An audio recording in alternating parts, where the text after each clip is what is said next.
This podcast is kindly supported by our friends at Acre Pharmacy, one of the key aesthetic pharmacies leading the way in responsible supply. So today we have Courtney from Hosted Aesthetics with us. So thank you so much for joining. We wanted to start by just saying if you wanted to introduce yourself, a little bit about what you do, just so people understand. Yeah, thank you. And thank you guys for having me. It's an absolute pleasure. My name's Courtney LeBourne. I'm founder of Hosted Aesthetics, which is a brand new kind of game-changing event company within the aesthetics industry. We run the Hosted Aesthetics event each year that goes to a different international destination, and that's all about a personalised shopping experience for established clinics. And then our new event is in January called the Leadership Summit, and that is all about education and inspiration, again, to the very established clinic owner community. And then before that, I've basically spent a life in events. I even studied events at university. I'm one of probably the only people that actually did what they studied. And everyone was like, what are you doing? Studying event management. But luckily it's paid off. Definitely. You can tell, 100%. Yeah. We were literally just saying though, before you got here, like there was just a day, weren't there, when everything was just like, what the hell is this? Yeah. Where did this come from? Everyone's talking about it. Let's find out what it was about. And I think we had a couple of our regionals were there, weren't they? And quite a few. Yeah. And they came back and they were just like, everyone was just so engaged and inspired by it. So that was the first one, wasn't it? In Croatia, right? In Croatia. Yeah. What compelled you to come up with that idea? Yeah. How was it born? Forgive me if I say almost like a speed dating for business kind of vibe. Yeah. So personalised shopping experience, but it's speed dating. Let's face it. But I love that though. I love that. When it was coming back to me, like my ADHD brain was like, this is like speed dating for business. This is so cool. Yeah. Allowing you to, but also forcing both people to maximize that time, get everything they want to get out, get to the, because when people are talking to me about stuff, I'm like, okay, I know all that. Can I have details, please? What's my consumables? What's this? Like, getting those key pieces of information, the actual business stuff, without the fluff. It was so clever. So I suppose there's two things. So prior to Hosted, I used to run the exhibitions in the UK, CCI and ACE, and the Aesthetics Awards, and had a long time there, kind of learning about the industry, about what works, what doesn't work. And before that, I also did this exact style event in another industry, so shipping, oil and gas, and super yachts. So I used to run this in the super yacht industry. Actually, I ran the same event in Dubrovnik, so it was very much copied and pasted and just tweaked to aesthetics. But the reason I wanted to launch it, there's two reasons. First of all, I had a baby and my whole life changed. And I was like, I really want to be around a little bit more. Yeah. And though running your business, you do work more, it's on your terms. It's on your terms, 100%. So that was the catalyst, I suppose.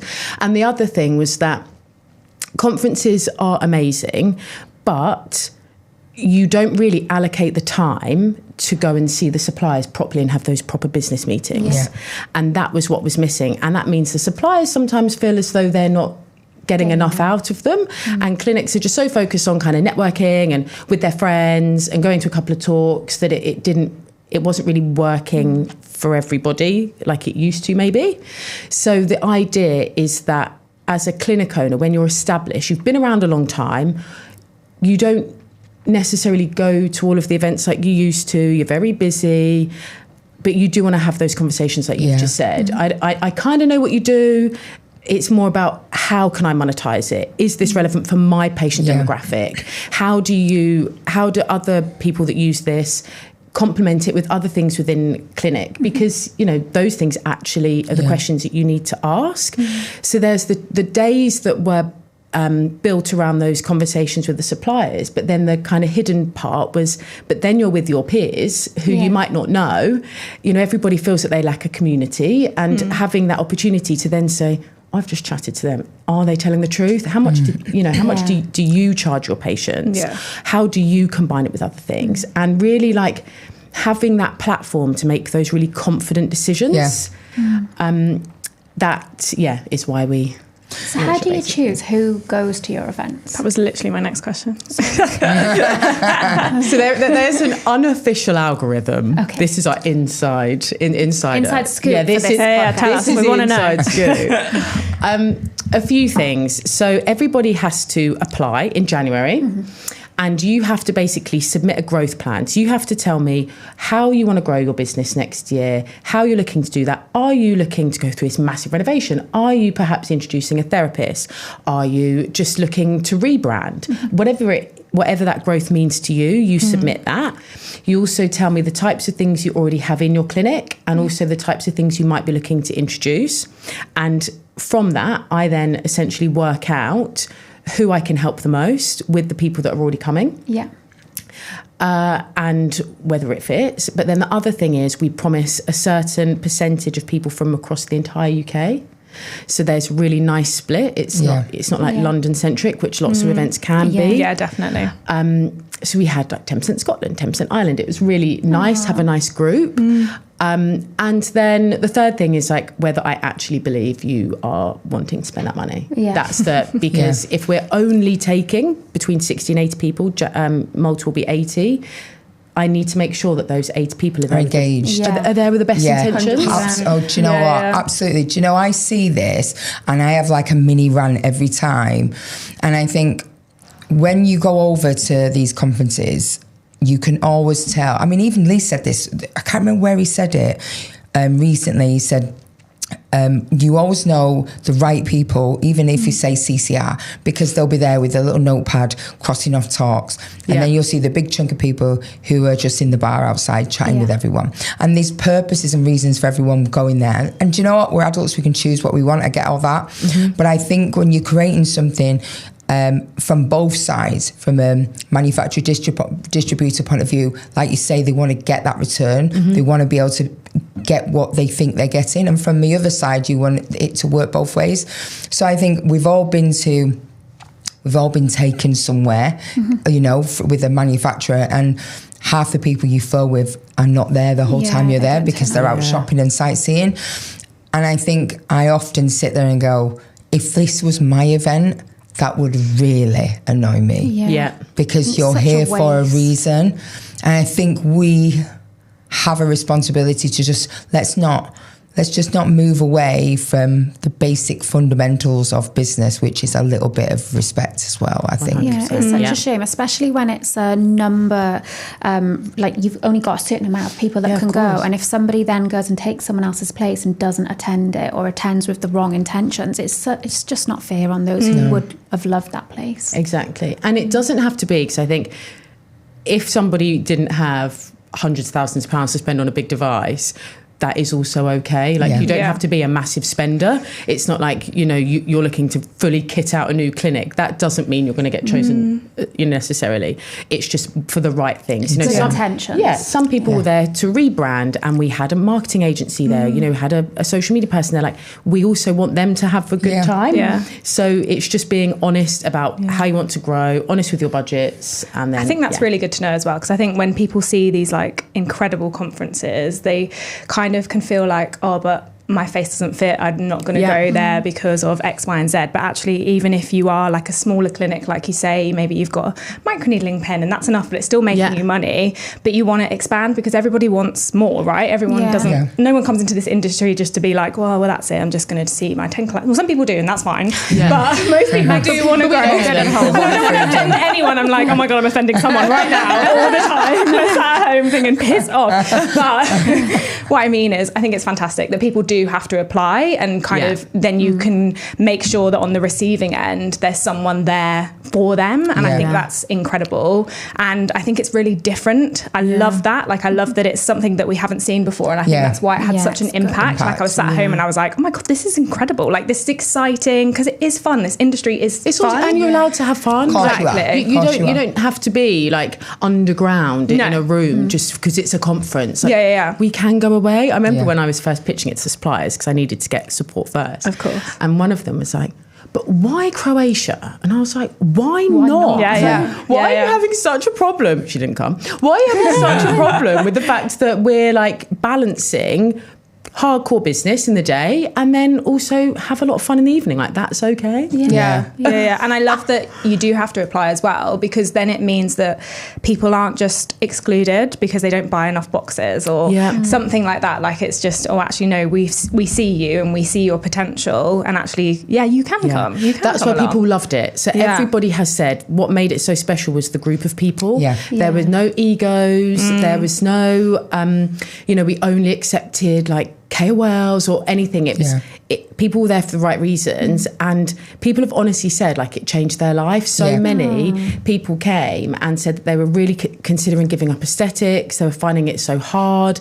Like, the business part of things is just what they struggle with the most. And after coming to Hosted and meeting all the right people, they were like, I just feel so inspired now. Love that. And that just means so much, doesn't it? The conversation hits different though, doesn't it, when you with... I hate to use the word, so if anyone's listening, think I'm doing a Megan, like, discriminating. But it hits different because when you are, say you've just done a talk at a normal conference and you've got people coming up to you all day who have just started out and they want to talk to you about what you've just presented, and that's great. They're getting something out of it, and in a way you are too. But then when you sit with people who are in the same position as you, the conversation hits different. You take things, you learn from each other.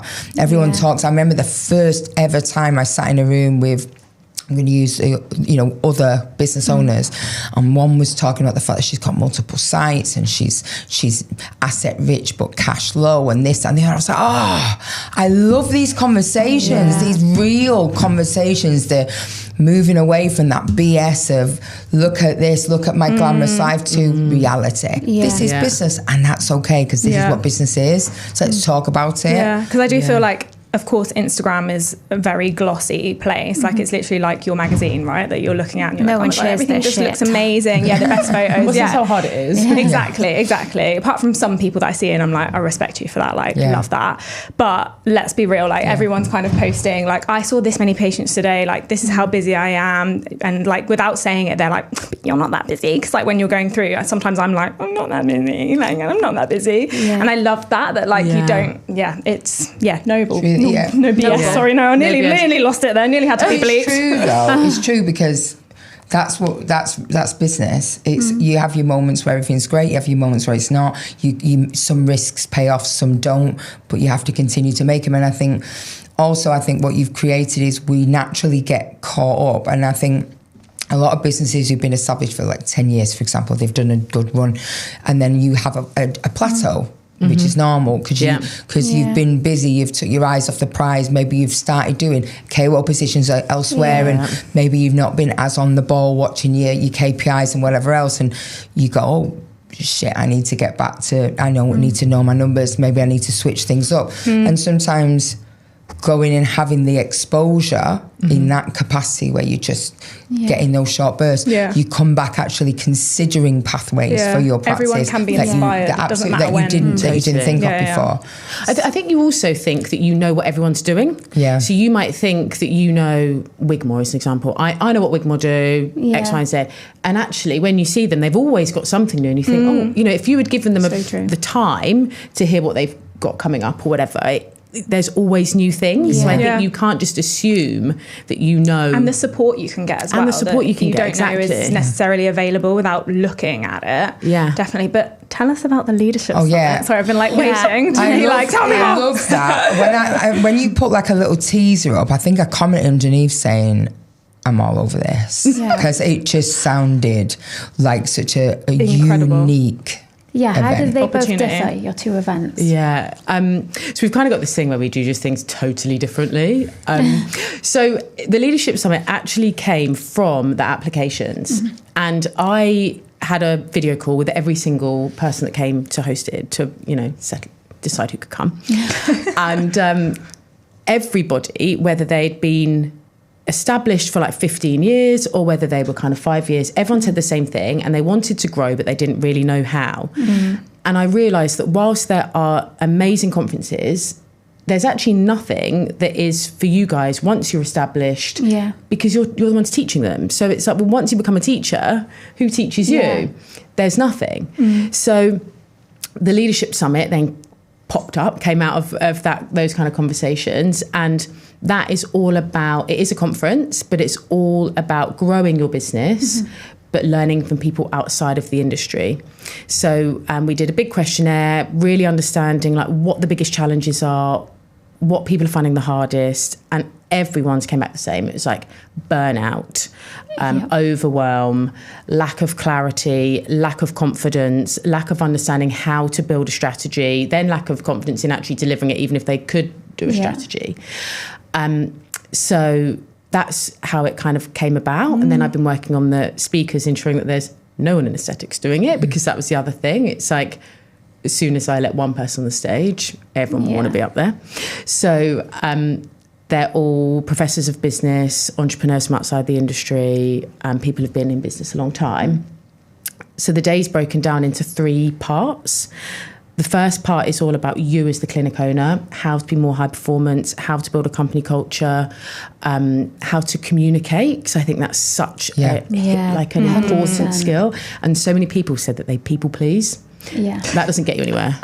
It just doesn't get you anywhere, Raise your hand if you people. So actually learning how to give feedback constructively, get your points across with kindness is a really good skill to learn. So we're covering that. The middle part is all about how to get more from your clinic with what you've already got. So we're not asking you to spend any money. It's like, what can you change tomorrow that can benefit you? So we've got a founder of a hotel group talking about luxury service and understanding of customers. We've got somebody who used to work at Amazon about customer centricity. And then the final part of the day is all about your future. So thinking about scaling, exiting one day, and running businesses in any economic climate, because there's obviously a lot of fear about what the hell is going to happen in the world. Absolutely incredible. So where can we sign up? Deep How can you become a part of this? Is it the same? You apply? It's a paid for ticket. Okay. Because I didn't want that. We do have sponsors, but I didn't want that exhibition feel to cover the cost of everything. So it's a ticketed event, and it's simply hostedaesthetics.com. Look on the Leadership Summit page and you buy your ticket. That sounds incredible. And then in the evening, we've added a VIP and speaker dinner party. So all of the speakers are coming to the dinner, and they will rotate tables at each course. So more speed dating. So more speed dating. So you then basically get to ask the questions to speakers, because some people don't. Like, I never ask a question in a conference. I cannot think of one thing I want to know, and then I leave the room and I'm nervous. Like, oh man, I wish I'd asked that. I wish I had thought and to ask. Some people are too scared. If they're speaking on the stage, some people don't want to ask questions. You feel silly. It's the fear of judgment, isn't it? 100%. I always get that. I get like such anxiety build when I'm like, I'm going to ask it. And then at the last second, I'm like, no, I'm not. I'm not going to ask it. If you had hears my accent, they're like, pardon? I'll give up. So if you had dinner, maybe a glass of wine, bit of Dutch courage. Liquid courage, you can then ask all the questions you want to ask. I love that. No, How much are your tickets? Just because I know people are going to be commenting and asking. Well, we've got a TNN discount as well. We do indeed. You do. Yeah, so the tickets are now $895. Yeah. And you get a 20% discount with the code. If they are a member only. If they're a member only. And this will be vetted. Before we give the code away for everyone. It will be vetted. No, I think it's a really unique thing, because I think so many people have fed back to me that they've done business mentoring before, because I think as soon as someone runs a semi-decent clinic in aesthetics, they start offering business mentoring. And one of the things I've always said is, before I was a nurse and ran businesses, and the fundamentals to business don't change. It's irrelevant of where you're applying them. But our industry is incredibly different to everyone else's in the sense most people actually do all the business work, marketing plans, strategies, branding, before they train or before they buy their stock.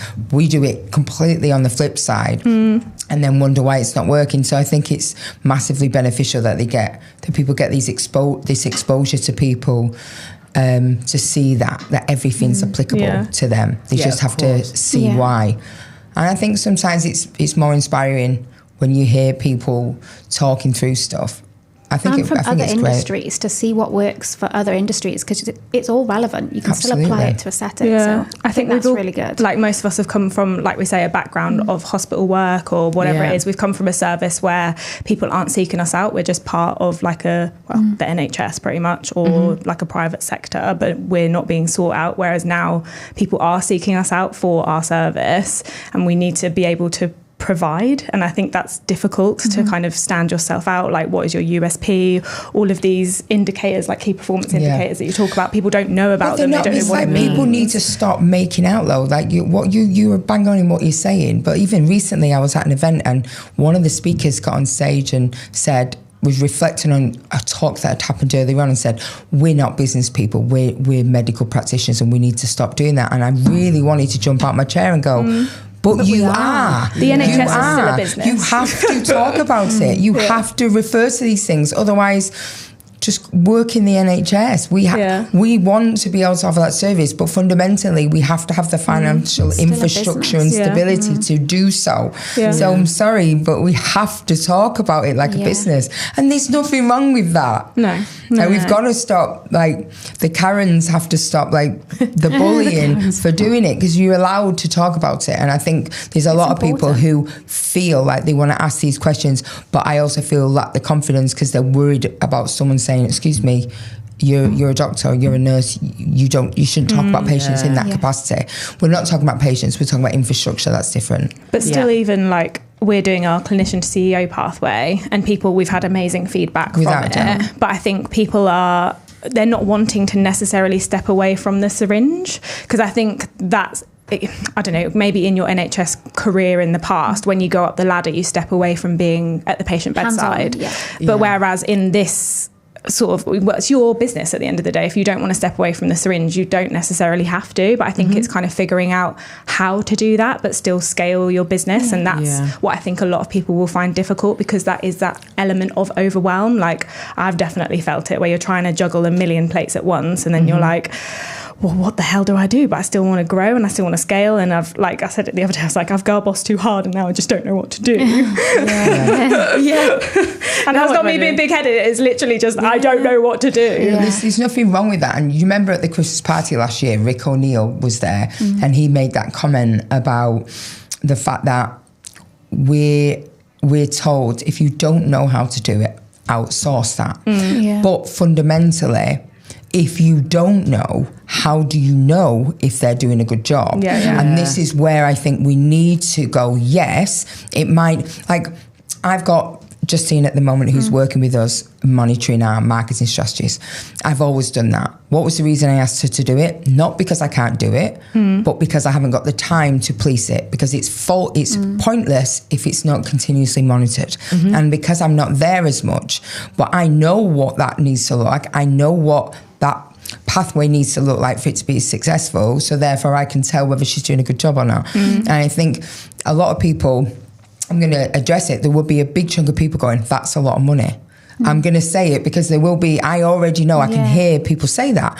But I think we have to be clear about what the benefit of that is, because actually, if it allows you to set strategies and objectives that that you can monitor and enhance your business, and whether it's even identifying that you can't do something and you need to outsource it, that's valuable insight. And let's be honest, you do have to spend money to make money. Any business will tell you that. Like, but placing it in the correct space is, and I think having people in a room that are part of big business and have the knowledge of, they've been to business school, they've grown a business, they've got where they are in some capacity, teaching you how to do the same is money well spent, in my opinion. So highlighting your blind spots is that's the thing. Awareness. Definitely. And no one knows everything. Like everyone, like we said earlier, like everyone can be inspired at any point. And I think it's knowing where to find inspiration. But I think the people who are going to buy tickets are going to be very engaged and focused. They're the ones you want there. And this isn't for new people. Everything that we're building from the hosted brand, it's not for people getting started. There's so much out there that helps people. That helps people. amazing conferences, loads of training. You know, there's so much. There's nothing really for the people that are very established. So I think if you are at that stage, it probably isn't as expensive because you're like, well, I've spent a hell of a lot more on everything else. Exactly. Definitely. And this is actually what I need. And that's not working. Exactly. And then so what we're also doing to kind of, because what I didn't want was everyone sat there thinking this is amazing and being so inspired, but leaving and not having like some real key actionable things to action. things. So you will have pre-work.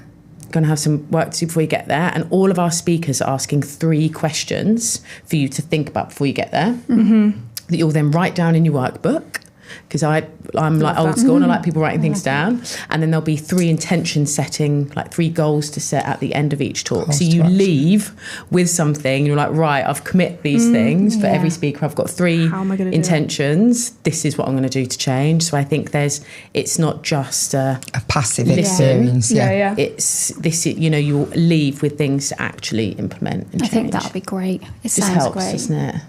I like writing things down. Yeah. And I was gonna move swiftly on to Malta. That's what I was gonna do, but I don't know. We don't have to talk about Malta.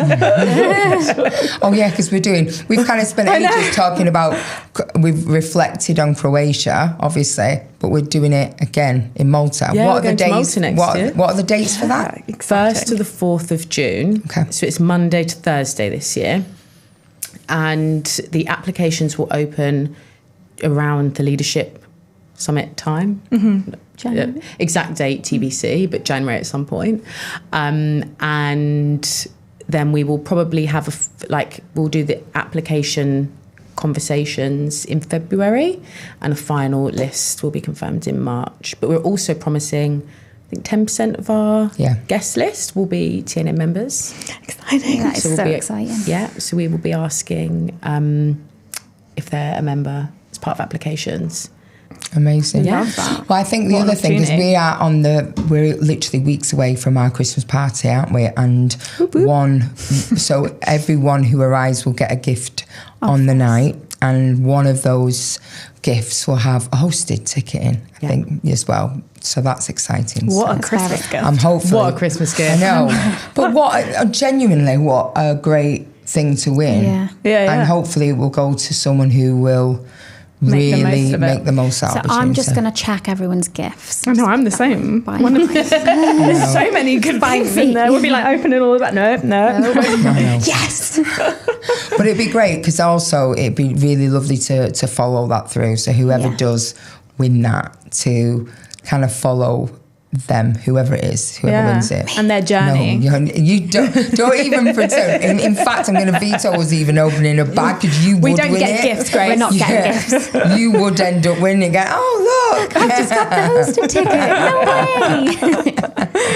Merry Christmas. It does sound very good, though. I would love to go. Yeah, I think so. I think everybody had amazing. the best time. But not just from an enjoyment perspective, like an actual, like I said, like it actually and changed the relationships as well that they built. Life. It did. Yeah. It sounds a bit like OTT, but it genuinely changed people's businesses. No, but we get that as well, great to follow up with them, though. How cool would that be to follow up with people on those calls to action? To how did you do that? Let's see it. Let's see what that meant for you. Because obviously it was the first, wasn't it? The inaugural Croatia, but will you get the same people back who came last year? We're promising 60% new people each year, but we're also growing, so lots of people can come back. Yeah, of course. Because lots of people were saying to me that they were like, this can just be our annual purchasing event. Like, we always buy something new each year anyway. We're always looking to, shake things up a bit. So we have those budgets, so we would love to just come here, have all of those meetings. So it's really hard scheduling people within clinic and in between appointments, and things run over, and then you're so rushed, you then don't follow up, and then they chase you, and then they're annoying. So I literally started hearing, yes, I've had this conversation a good few times. So being able to do that across the 2 days, speak to the finance guy, then speak to a marketing person, how's the best way to roll this out? You just do all of it in one place. Yeah. It makes sense. It totally does. Are you bringing any change to the Malta one from the Croatia? Do you know? No. Because I love that, and it's the first time I was like, any feedback? You're asking for feedback because every event I've ever run in my entire life, there's always things you're like, I could have done that better, could have done that better. And this was the first one. I was like, nailed it. If the risk is changing it and it not working the same. Like if we had the worst thing I could do is take too many companies that are similar, because it'll become competitive. Then they will start being pushier in their conversations. Then the clinics will find that it's a little bit more pushy, like an exhibition, you know, where they feel a bit more like the reps are on their case. Whereas everybody felt like they were having partnership conversations, you know, real business conversations, not being sold to. So I think actually the worst thing I could do is change it too much. Just got to keep it boutique-y, keep it small, the right people, for it to continue to be, if it's not broke, successful. Don't change it. Exactly. I completely agree. No, I think everyone who I know who came back just like on fire with all these ideas. And new friendships formed as well, which is so fantastic. Nice. But things are changing, you know. If you think about it, even 5-8 years ago when you attended conferences, they're a very different space now. Hugely different. Yeah, it is a completely different feel. Quieter as well. Yeah. But I don't know, it's just that the purpose almost has gone. But like you say, you know, people used to attend these for a purpose. I don't know if it's good, bad, or just natural evolution. I don't know if there's more of them now as well, like consistent, like literally so many of them, because like you're saying, it's got quieter. But I think they're all very similar, whereas yours is completely different. Like it's shaken up the industry and what you're expecting out of like that kind of space. Do you also feel that it's just less people that you know are going as delegates? But I think that's just because they don't serve you the same. You don't need to go to those talks because you've been doing it a long time. So I think, you know, those conferences are well attended. Absolutely. And they absolutely have a place. And they have a place. They're brilliant. 100%. You know, if you're getting started and you can go and speak to a little bit of everything, you can go and, you know, have a talk about social media and VAT, and then you can go see a live demo, like amazing. But it's just that people that have been doing it a long time, there's not enough there maybe to make you want to go for 2 days. And I think as well, if people don't go with clear goals, so I know somebody, a member who left one of the conferences early because she felt out of her depth. She was walking around, didn't know who to speak to, where to start, and she didn't have any clear goals, so she felt like she was getting nothing out of it. So I think it's important for people that are attending conferences, they do need to set themselves goals of why they're going. And I think that's where sometimes the message with conferences get lost, is people just turn up and expect to be handed everything on a plate, and you can't do that with conferences. No, it's intense. There's a lot of education. I know every time we go, before we've got the Ellie, we always laugh at Ellie because she's got a list of the talks that she wants to attend. But I know people who literally attend and never attend a single talk. But maybe that's their goal. Maybe their goal is, I'm on my own, I work on myself, by myself every single day. My goal is to catch up with my community, and that still has a place. So I think it's what everyone else wants to get out of it. But I think, like you say, you've identified there is that demographic of practitioner who don't want to be there because we're too busy. We've done it a million times. We have a clear goal that we need to do. And I know this year I wanted to invest in, I say this year, 24 and 25, I wanted to invest in a new machine. And I'd originally planned to do that at CCR. And it just so happened I bought it before CCR, but that's what my goal was. Because that's what I thought, right, I need it, I'll use that as an opportunity. So there's a really good way of putting it, that treat that as your purchasing time, as your investment time. It's a good way of reflecting on it. I like that. I retained that bit very well. So what you've got to do is save up all of your budget. And apply in January. Spend all of your money there. But do you know what? It's important though. It's so important. It's so hard to keep up. And you've got to continuously evolve, whether that's changing things up a little bit. I know that was one of the things that I said this year, because the 2 years prior I'd spent so much time out of the clinic talking, travelling, that this year my goal was to say no and be a lot more present and to change things up. We completely changed our whole skincare retail line. We brought in new tech. We got rid of some tech. And it's had a profound effect on the bottom line. So I think you need to do that. And next year we're buying next door and knocking my clinic into a bigger clinic. Ooh, love that. But stuff like that is important though, isn't it? Yeah. And if we've been honest, the last 2.5 years, we have been so, I'm not going to say distracted, but busy. What we thought would be 20% of our time doing TNN has turned out to be 60 to 70% of our time, and it's been hard. It's been hard. You know, so now with the app and everything else, you know, but with things like this and we're really glad. That's one of the reasons like we really wanted to kind of connect with you, Courtney, because I think what you've created is absolutely needed, and we have got a massive chunk.